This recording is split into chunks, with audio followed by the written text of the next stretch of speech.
Welcome back to another episode of Real Talk, where we talk about the stuff that's real important to you. During this unprecedented time in our nation and across the world, while all of us are being told to shelter in place, many of us may have family members who are struggling with coronavirus. Our children are adjusting to homeschooling, and preparations alone to go out grocery shopping, that it seems like you're going out into a battlefield. Many of us are feeling drained physically and emotionally. And at this time, it is important to remember that our body and mind act as one unit. And it's imperative that we take care of our mental health as much as we take care of our body.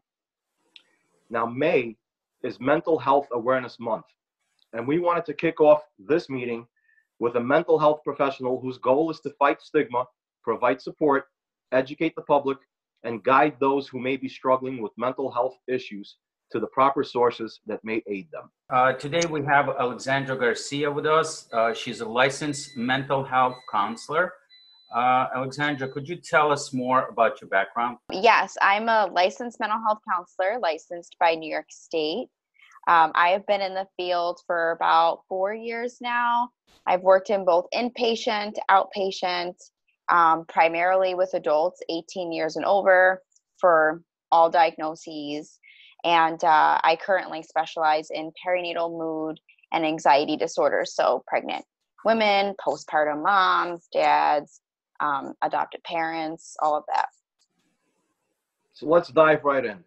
From a professional standpoint, how do you feel coronavirus pandemic is affecting people?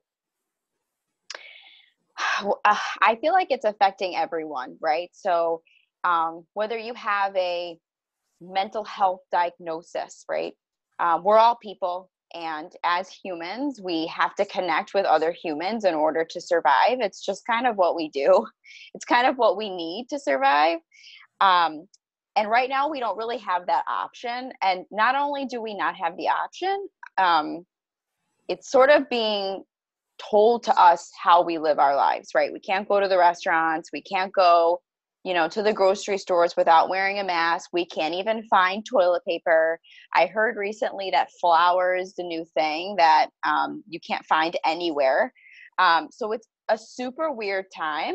And I think at minimum, we are all a little more anxious, a little more, I'm going to call it depressed, because maybe we're sleeping a little bit more. Maybe we're not as motivated anymore. Maybe we haven't been able to work out for a month. So now we've put on a little bit more weight. We've been eating more food. Maybe we gained the COVID-19 pounds. So it's definitely like a different time. It's making us all feel a little bit on edge, a little more anxious. And that's just people who, maybe don't struggle with mental illness every single day, all day. And then you take individuals that do and that are in treatment for it, and it's making them a little more anxious, a little more depressed than maybe they were. And I know just that sense of not having control of our own lives has put all of us kind of a little on edge, and we can't control other people, whether they social distance or not, whether this spreads or not. So it's just the unknown. And it certainly has me a little more anxious. So, and everyone I've talked to has been a little more on edge too. So it's definitely like a weird time. 100%. So, Alexandra, some people may have loved ones in the hospital with COVID-19. Mm-hmm. How does one deal with the stress and anxiety related to that? For a lot of us, I would imagine that it feels like this thing that's kind of like this distant thing that doesn't feel too close to home. And then you sort of take it where your mom or your dad or your brother or your sister or your grandparents have it. And then it feels like it's super close to home. And it's the thing that you didn't think would affect you that suddenly does. It's super stressful. I would imagine comes with a lot of sadness, even for the fact that we can't really be in the hospital with our loved ones if they do have the diagnosis, if they have the virus. So then it's the question of, are they going to make it? And that just comes with a lot of complex emotions. And I think that's kind of when I would advise utilizing your resources. And what I mean by resources is whether that be supports in your life, or whether that be finding a therapist, even if right now is just kind of when you find yourself struggling. Maybe you don't feel like you struggle with anxiety all the time, but just right now you're a little more on edge. Perfectly fine to go ahead and reach out for additional support. The easiest way I would think you could do that is go through your insurance and see who covers it, especially right now. Some insurance companies are waiving copays. So it's even easier now to get resources. A lot of places can also do not only telehealth, which would be like the FaceTime appointments, but they can do telephonic appointments. So talk to you right over the phone. I know a lot of medical professionals that are doing telehealth as well. I know some insurance companies are even waiving the fees for those. So right now is the time to reach out for help. It's out there. It's available. We're accepting patients. We're seeing patients. That has not changed. So certainly reach out for help if you need it. That's excellent information. So Alexandra, for those people that have been diagnosed and that have mental health issues, are they able to continue their treatment? Oh, 100%. I know for me, I have not lost any of my own specific patients because I've done all telehealth or telephonic appointments. It's out there. You can continue your treatment. You can start treatment. I mean, it's kind of been like a seamless process in the sense of we're still available for you. And there's still resources out there. And not only that, a lot of professionals in the field want to help. So they volunteered their time to even just reach out to people and provide those resources. So 100%, you can definitely continue your treatment, but you can absolutely start right now if you needed to. So while we are all sheltering at home with our loved ones, and if, let's say, someone lives with a loved one who has a mental health issue, what is their role? Is there anything that they can do for them?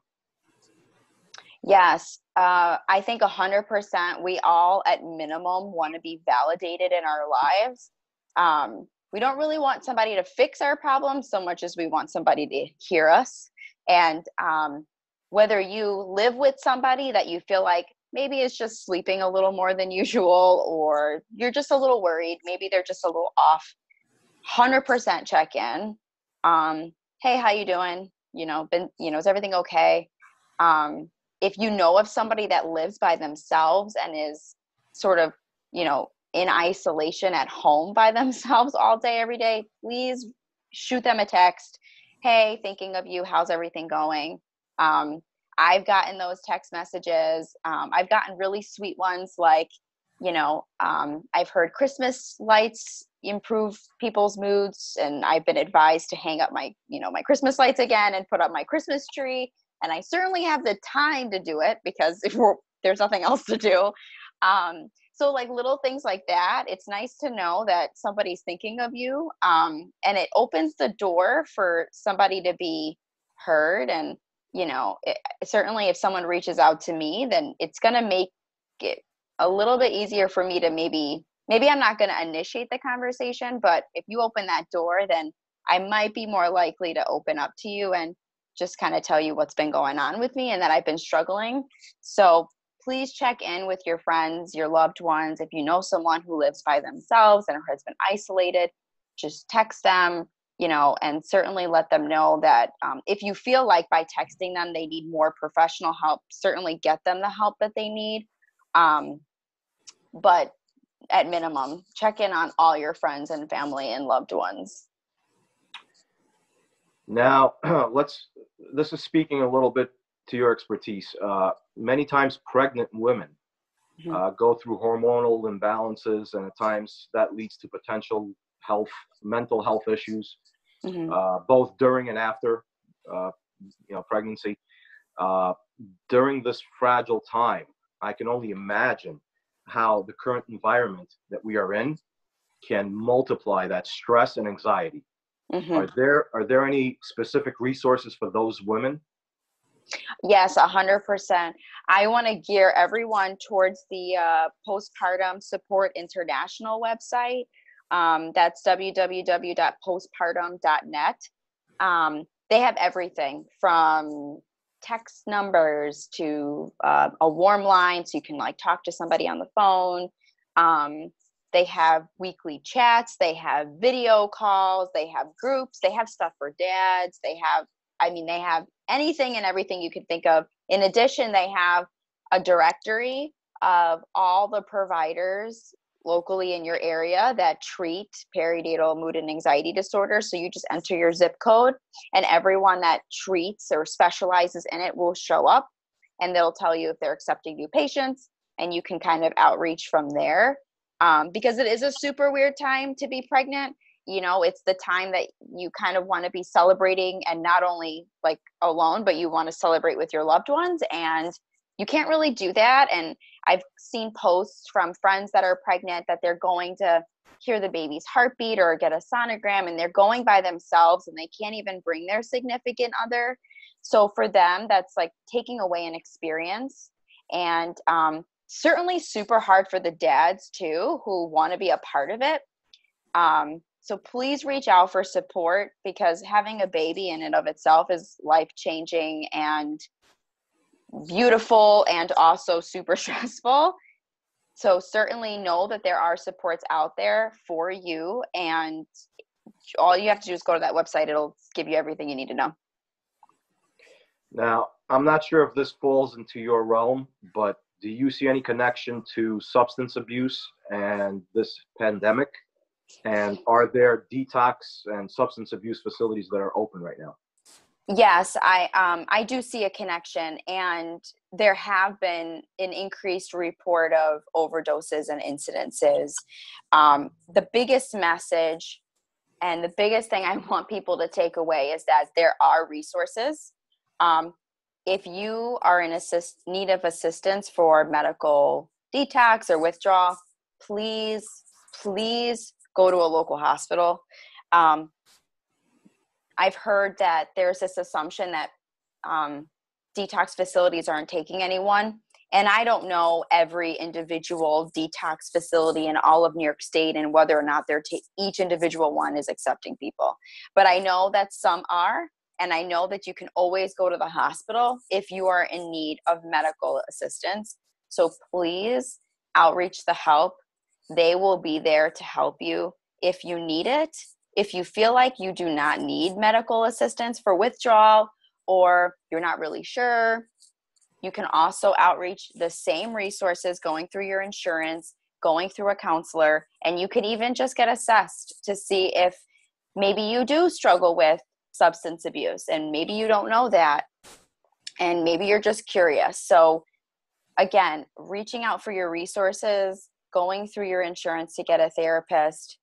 However, if you need the medical assistance, please go to a local hospital. How about domestic abuse? I think it's very important. There's been an increase of domestic violence, which I mean makes sense because everybody's home all the time with each other, and it's unfortunate. There are resources. I did a little bit of digging because I was looking for more of a national resource, like a New York State resource. And I found the New York State Coalition for Domestic Violence, and their website. I know you guys will post. What's great about their website, and really any local resources for domestic violence, is they have a little stop sign or a little button at the top of their website that says exit. If your safety is in danger, or if you don't want someone to see that you're looking at that website. I actually, when I went to this website yesterday, I clicked the button and it took me to, google.com. So certainly start there. If you're unsure, you're not really sure if you're in an abusive relationship, still call the hotline. talk to somebody, get some information. I mean, they have not only information, they have, you know, resources to help assist you to get out and be placed in a safe location. So they, you know, these companies do amazing, amazing things. I also found that there is a new text line. So it makes a lot of sense that maybe if you're home, you can't call for, you know, any kind of assistance, but you can certainly text this number to get the assistance. And just reach out for help. I think if you're watching this and you're in an abusive situation, minimally know where your driver's license is, know where your car keys are, know where your spare car key is. Make sure you have all your important documents in one location. Make sure that you have a plan. If something happens, I'm going to go out the back door and go to my neighbor's house, or I'm going to, you know, go out the front door and drive away and go to a friend's house. Just have some sort of plan in your mind, and the people that, you know, like a neighbor or your friend can be involved in that plan to know, okay, this is, you know, if you're trying to get out, you'll be coming here. Certainly always you can utilize 911 if you're in an emergent situation, but definitely have a plan. But if you're curious or if you need any additional assistance, absolutely reach out, and it's out there for you. This has been probably one of the most important topics that we've discussed here at Real Talk. We truly appreciate your input, and thank you for taking the time to inform our viewers. We will be posting all of these links in our description. If anybody needs assistance in any one of those matters that we discussed, you can find the resources in the description, phone numbers as well, possibly. Again, appreciate you coming on with us and giving us all this great input. Anything else you'd like to add before we go? I just want to say, well, thank you for having me. And also, please reach out for the help if you need it. It's definitely there. Thank you once again. And to our viewers, if you found this conversation informative, if it added value to your life, if you feel that someone you know might find value in this, please share this video with them. Comment any questions or comments that you may have below. Like and share our videos. And we hope and pray that you all stay safe and remain healthy.